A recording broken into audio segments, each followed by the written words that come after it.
Hello, it's me again. Today I'm going to read Matthew chapter 11. Jesus and John the Baptist. After Jesus had finished instructing his 12 disciples, he went on from there to teach and preach in the towns of Galilee.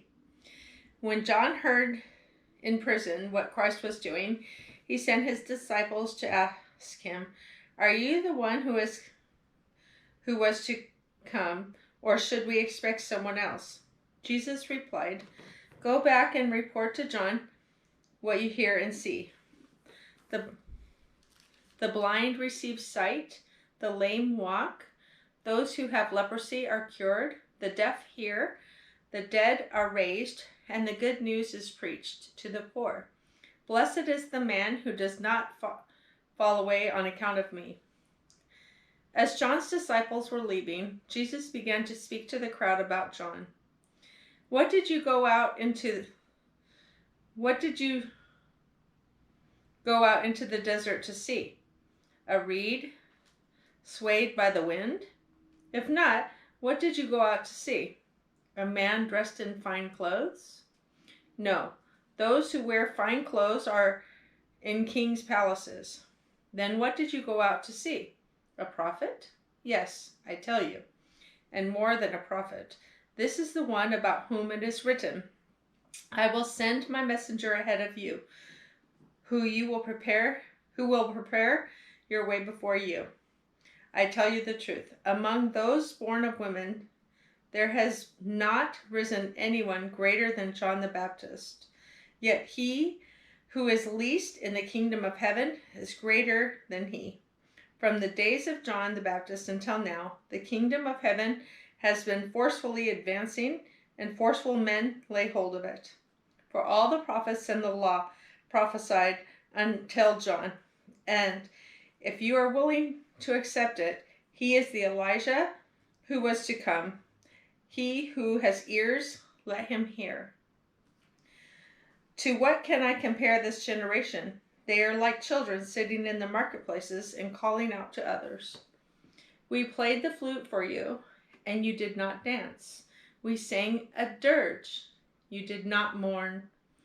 For John came neither eating nor drinking, and they say he has a demon. The Son of Man came eating and drinking, and they say, here is a glutton and a drunkard, a friend of tax collectors and sinners, but wisdom is proved right by her actions. Woe on unrepentant cities. Then Jesus began to denounce the cities in which most of his miracles had been performed, because they did not repent. Woe to you, Chorazin! Woe to you, Bethsaida! If the miracles that were performed in you had been performed in Tyre and Sidon, they would have repented long ago in sackcloth and ashes. But I tell you, it will be more bearable for Tyre and Sidon on the day of judgment than for you. And you, Capernaum, will you be lifted up to the skies? No, you will go down to the depths. And the miracles that were performed in you if the miracles that were performed in you had been performed in Sodom, it would have remained to this day.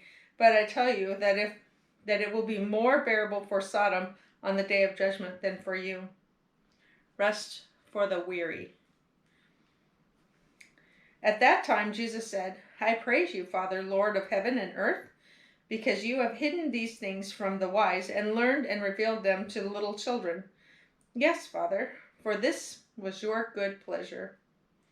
All things have been committed to me by my Father. No one knows the Son except the Father, and no one knows the Father except the Son, and those to whom the Son chooses to reveal him.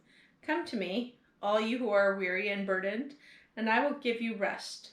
Take my yoke upon you and learn from me, for I am gentle and humble in heart, and you will find rest for your souls. For my yoke is easy and my burden is light. Thank you.